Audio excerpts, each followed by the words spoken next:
CM DCM ದೆಹಲಿಗೆ ಹೋಗಿದ್ದು ಸಚಿವ ಸಂಪುಟದ ಪುನರ್ರಚನೆಯ ವಿಚಾರದಲ್ಲಿ ಒಂದಿಷ್ಟು ಬೆಳವಣಿಗೆಗಳಾಗ್ತಾ ಇರುವಂತದ್ದು. ಸಂಪುಟ ಪುನರ್ರಚನೆ ಆಗೋದು ಫಿಕ್ಸಾ ಅನ್ನುವಂತಹ ಪ್ರಶ್ನೆ ಕೂಡ ಮುನ್ನೆಲೆಗೆ ಬರ್ತಿದೆ. ಕಾನೂನು ಸಚಿವ ಎಚ್.ಕೆ. ಪಾಟೀಲ್ ಈ ವಿಚಾರಕ್ಕೆ ಸಂಬಂಧಪಟ್ಟಂತೆ ಹಿಂಟ್ ಕೊಟ್ಟಿದ್ದಾರೆ. ಹೈಕಮಾಂಡ್ ಸಚಿವರ ಪರ್ಫಾರ್ಮೆನ್ಸ್ ವರದಿಯನ್ನ ಕೇಳಿದೆ.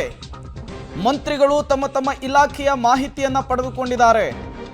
ಹೈಕಮಾಂಡ್ ಎಲ್ಲ ಮಂತ್ರಿಗಳ ಪರ್ಫಾರ್ಮೆನ್ಸ್ ಅನ್ನ ಪರಿಶೀಲನೆ ಮಾಡ್ತಾ ಇದೆ.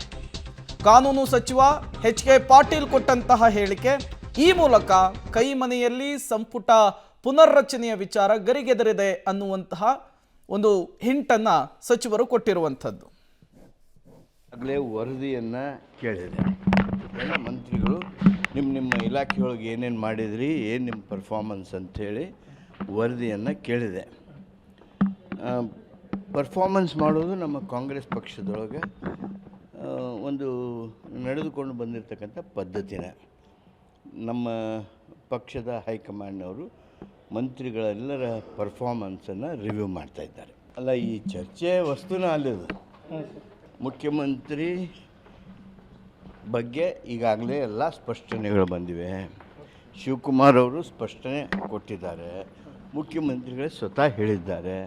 ಹೈಕಮಾಂಡ್ ಖರ್ಗೆ ಅವರು ತಮ್ಮ ಭಾವನೆಗಳನ್ನು ವ್ಯಕ್ತ ಮಾಡಿದ್ದಾರೆ.